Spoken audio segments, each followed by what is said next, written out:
Get ready to train brilliantly with your new Forerunner 265 running smartwatch. Let's get started using it so you can push your limits and get a more complete picture of your health. First, download the Garmin Connect smartphone app so you can pair your watch to your compatible smartphone.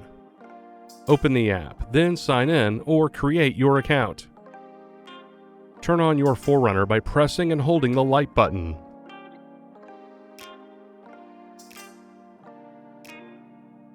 Swipe and tap to select your language preference. Then scan the QR code with your compatible smartphone. This will open the Garmin Connect app so you can begin pairing your watch.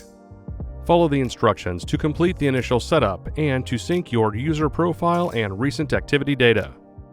The app will also help you customize device settings and set up features like Wi-Fi connection, Garmin Pay, and even fully customized activity profiles. With the Forerunner 265 smartwatch, you have the perfect tool to help you crush your goals. For more information on using your smartwatch, visit support.garmin.com. Thanks for watching.